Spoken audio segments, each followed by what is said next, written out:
Imagine a morning in 2026.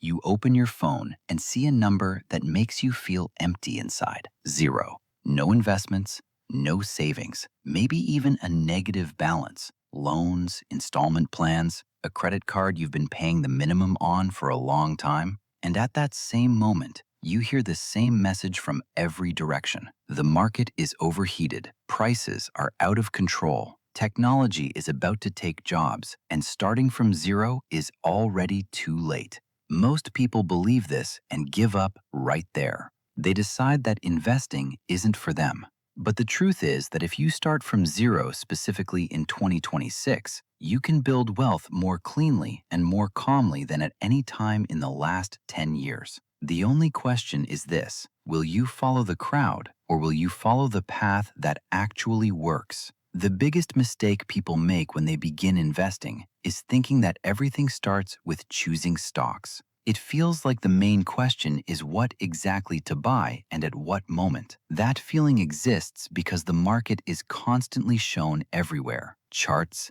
tickers, price movements, success stories of people who got in at the right time. All of this creates the impression that money comes from the right choice, and that success depends on how well you guess the asset. Because of this, many people get stuck endlessly searching for information, watching reviews, comparing options, but never moving to real action. But this is an illusion. Investing does not start with the market or with buying stocks. It starts with your current financial position, how much you earn, how much you spend, and what fixed obligations you have. Investing is not a one-time decision, but a process where you regularly set money aside and don't pull it back at the first sign of stress. If a person lacks stability, any investment becomes temporary and ends at the first serious problem.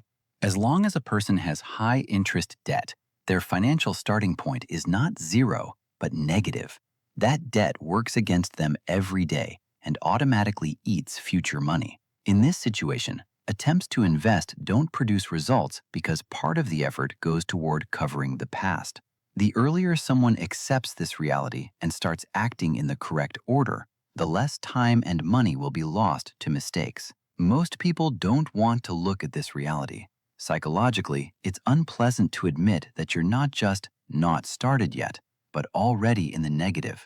It's much easier to think that everything is under control and temporary. That's why people look for workarounds that allow them not to face this directly. They tell themselves, I'll calmly pay my loans and invest at the same time. The market will eventually make up for it. That logic sounds reasonable and even adult, especially alongside stories of average market growth and long-term charts. But in practice, it turns into a constant leak of money. Interest on debt grows every day, without pauses, without weekends, and without regard for your plans. It accrues automatically and doesn't care how motivated you feel. The market works very differently. It can grow, it can stay flat, or it can fall, exactly at the moment when you need stability most. As a result, when someone holds debt and tries to invest at the same time, they enter a system where the math is already against them. The loss is built into the mechanics. One part of the money tries to move forward, while the other constantly pulls backward, preventing effort from turning into real results. If you have debt at 20 to 25% annual interest, paying it off is essentially a guaranteed return. Every dollar directed toward that debt gives you the same effect as earning that return through investing, but without risk or uncertainty. That kind of return simply doesn't exist in the market without serious risk. That's why the first stage of the journey in 2026 is not investing and not searching for growth assets. It's cleanup. At this stage, you're not an investor in the classic sense. You're someone who removes what holds you back and creates a foundation for future decisions. It's like clearing a foundation before construction. From the outside, it may look like nothing is happening, but this is where stability is built. Until the foundation is in order, any investments will be shaky and temporary, and attempts at growth will constantly run into internal limits. All debts must be written down, all of them, without exception. Credit cards, installment plans, loans, money borrowed from friends. even the ones you don't want to think about and would rather push aside. The purpose of this step isn't to scare yourself, but to see the full picture. Until a debt is named and written down, it feels smaller and less dangerous than it really is. Money requires clarity, and without it, you can't move forward. After that, debts are sorted not by size, but by interest rate. This is a key point many people miss. Big balances scare people instinctively, so they try to pay off the largest debts first. But this often turns out to be a mistake. The danger isn't the amount itself, it's the interest charged on it. A small debt with a high interest rate can destroy your financial future much faster than a large debt with a low rate. It works against you every day, quietly and invisibly. That's why the focus should always be on the most expensive debt. All free money is directed toward it, no matter how small it seems. Other debts stay on minimum payments for now. This approach may seem illogical at first, but it's the fastest way to stop the leak. As soon as the most expensive debt is gone, more space and resources are freed up, and the whole process begins to accelerate. At this stage, life really does become less comfortable, and there's no way around it. Your usual level of convenience drops. Unnecessary subscriptions are canceled. Extra spending is cut. Impulse purchases disappear. This doesn't happen because it's the right thing to do or because someone forces strict rules on you. It happens because you consciously choose speed. You choose to get through this phase faster instead of stretching it out for years while living halfway. This is exactly where most people break, not because they lack money or because the goal is unreachable, but because of internal discomfort. It feels like you're restricting yourself too much, like life has become worse and less enjoyable. But in reality, something else is happening. For the first time, you stop spending money on autopilot. You start noticing where it actually goes and which expenses bring no real value. This stage is uncomfortable precisely because it requires attention and self-control. But this is the moment when a person stops being a prisoner of habits and starts truly managing their money instead of reacting after the fact. There's another reason debt is so dangerous, and it's talked about far less often. Debt doesn't just affect numbers in a banking app, it shapes how you think. When you owe money, even if the debt feels manageable, you start thinking differently. Caution appears in your decisions. You stay in a job you don't like because you're afraid of losing stable income. You postpone conversations about raises. You don't ask for more. You don't negotiate terms because any change feels risky. Gradually, this feeling spreads into every area of life. You don't consider moving, changing cities or industries, even when you know there are more opportunities elsewhere. You accept conditions that don't benefit you because there's fear inside. The priority becomes keeping everything the same. In this state, it's impossible to build capital because growth always involves decisions, and decisions require freedom. When debt disappears, the outside world doesn't change. The same job, the same markets, the same circumstances. But inside, space appears. You gain the ability to think broader, compare options, and make decisions based on logic instead of fear. And that internal shift becomes the real starting point for financial growth. When the last expensive debt is finally paid off, a strong feeling of relief appears. For many, it's almost euphoric. It feels like a heavy weight has been lifted off your shoulders, like you can breathe freely for the first time in a long while. And this is exactly the moment when most people make their next mistake. They want to reward themselves immediately, buy something they've been postponing, allow themselves more comfort than before, or, what sounds even more reasonable, finally start investing and send money into the market as quickly as possible. People think, no more debt means I'm ready. Now I can go straight to the market and make up for lost time. But the market doesn't forgive rushing and doesn't adapt to emotions.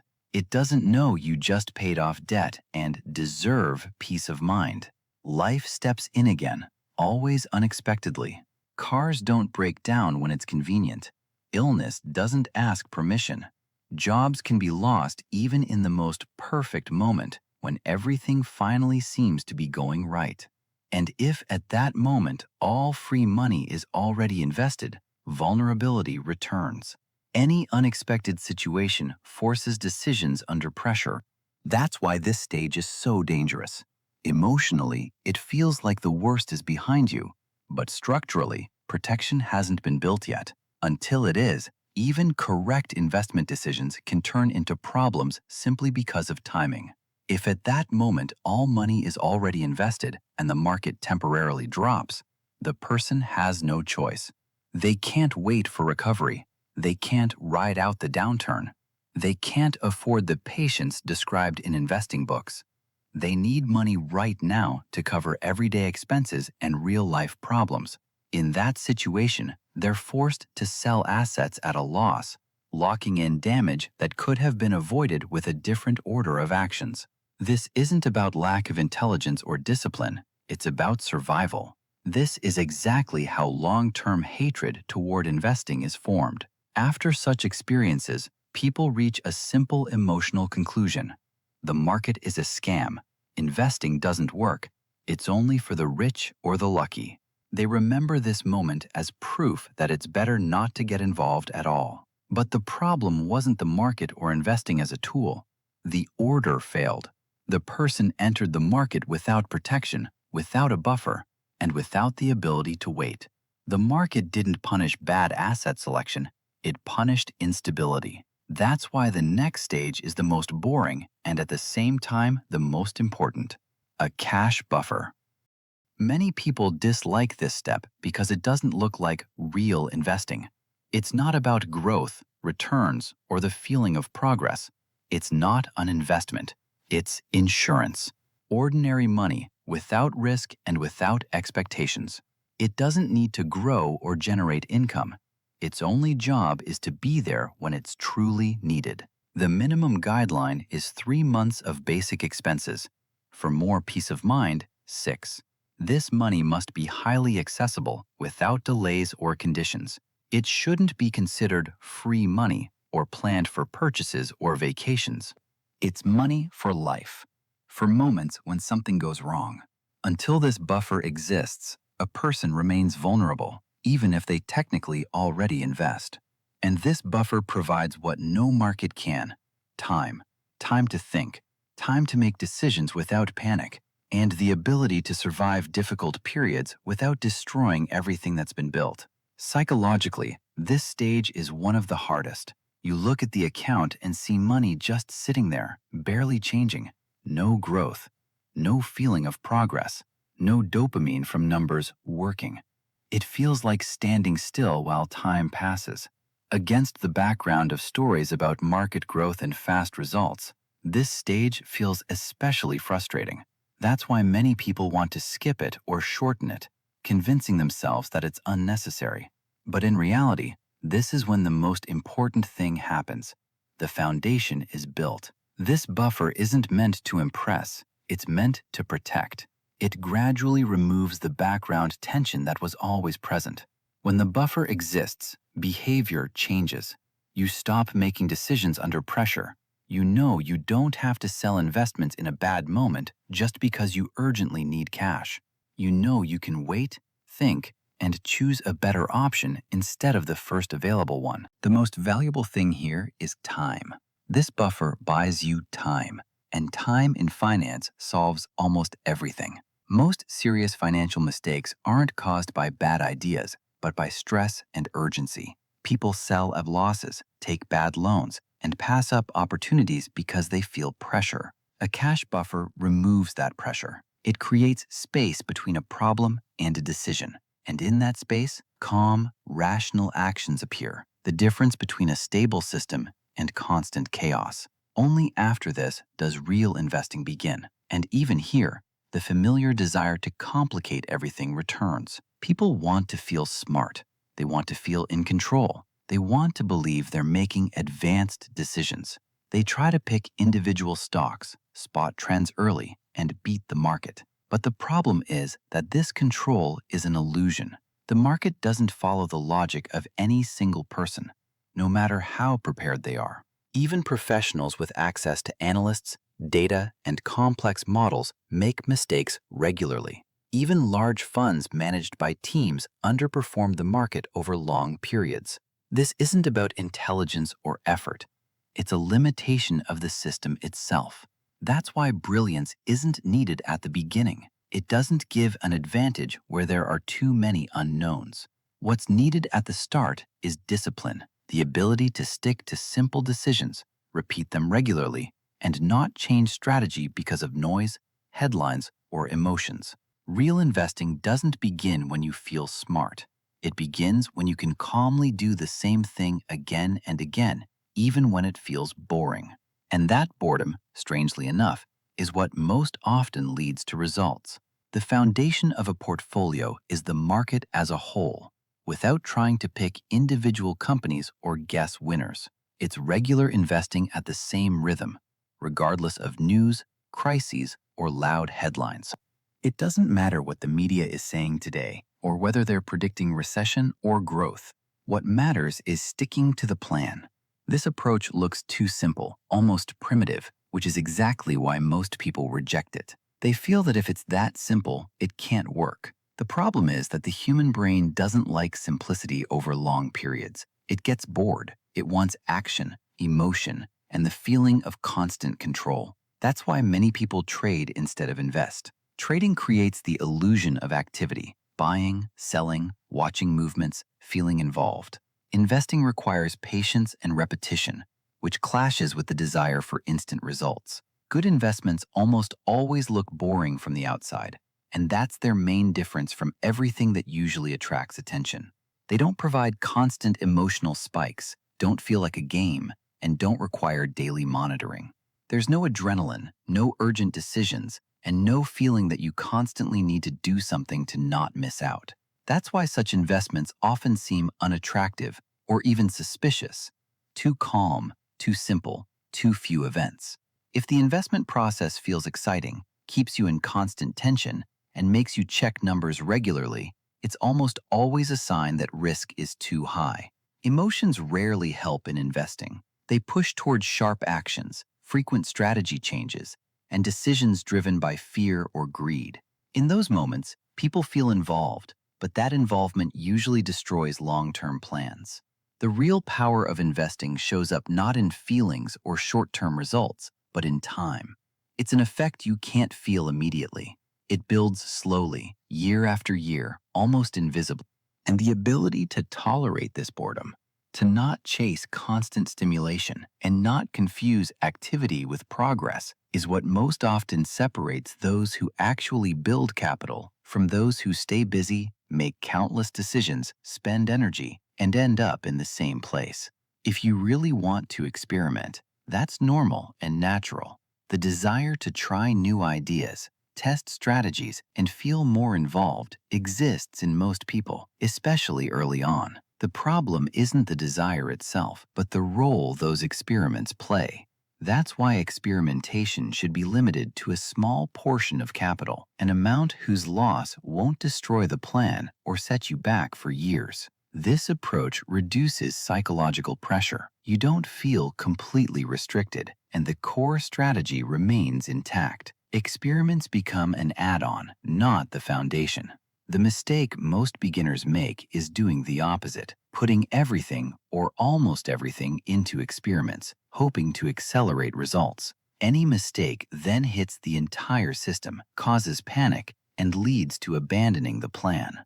When experiments are limited, they don't interfere with what matters most: stable, long-term capital growth. Even with proper investing, there's another leak many people barely think about: taxes. A person can do everything by the book, invest regularly, stay calm during downturns, maintain discipline for years, and avoid obvious mistakes. From the outside, it looks like everything is being done right, but a significant part of the result can still disappear simply because the money is in the wrong place and wrapped inefficiently. This loss is especially deceptive because it happens quietly and gradually. There's no sharp drop, no feeling of error, no moment where you can say, "This is where I messed up." Money just slowly leaks away each year, reducing the power of compound growth. Because of this, taxes are often underestimated. It feels like if the losses aren't obvious right away, they must not matter.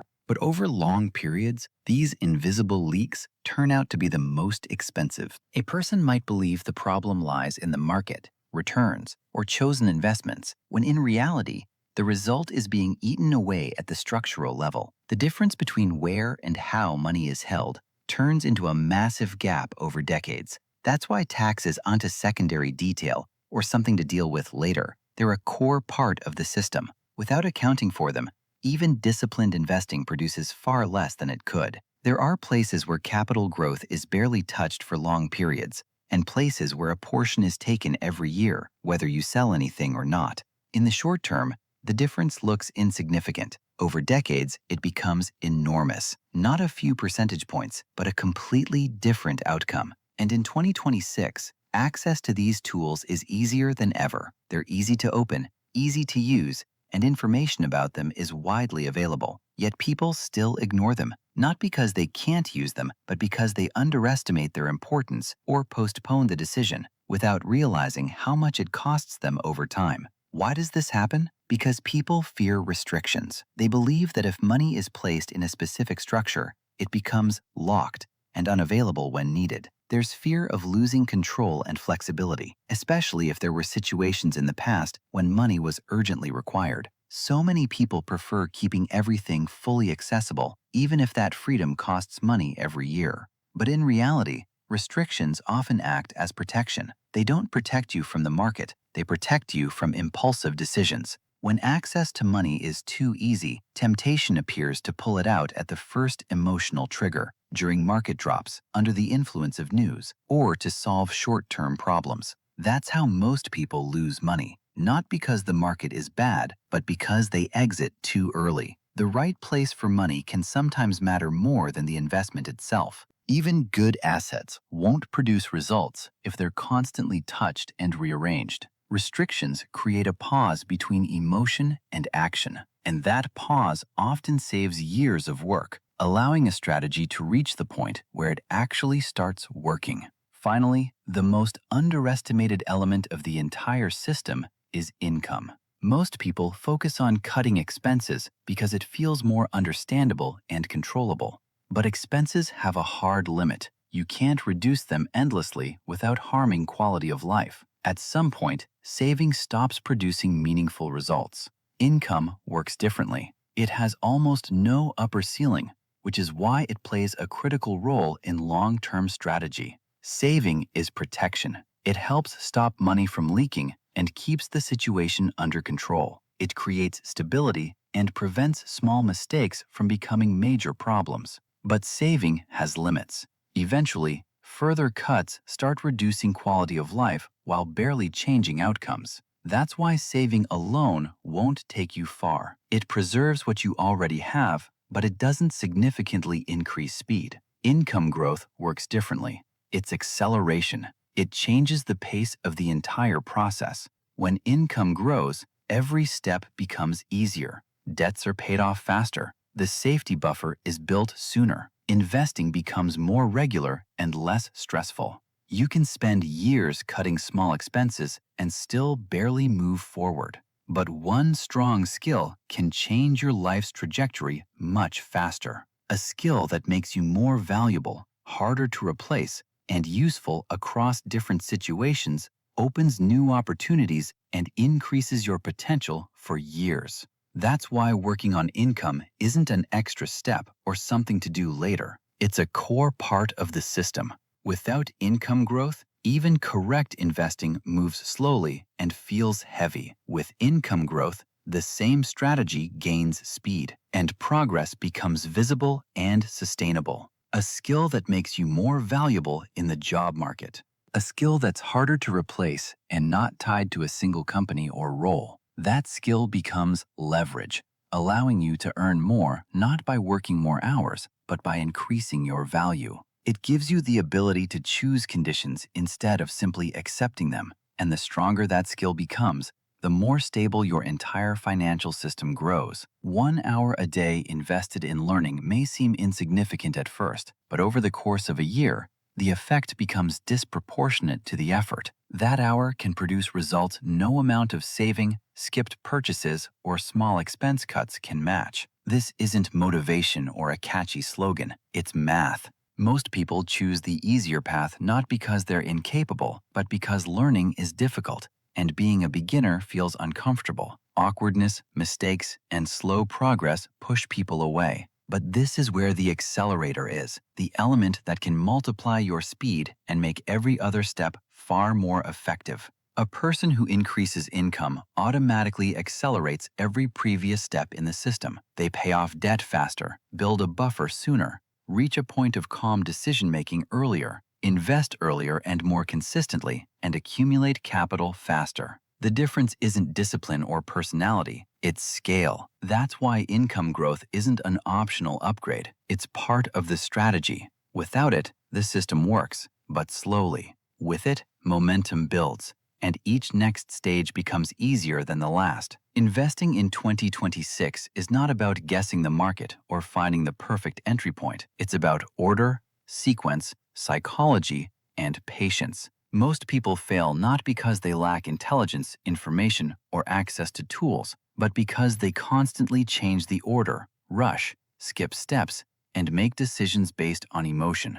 They try to speed up where stability is needed and complicate where simplicity is required. As a result, the path feels long and disappointing. In reality, it simply requires following a system instead of trying to bypass it. If you put it all together, the path in 2026 is simple. First, eliminate expensive debt, then build a safety buffer, then begin calm, regular investing while growing income in parallel. It's not a quick trick or magic. It's a system that works, even if you're starting from zero.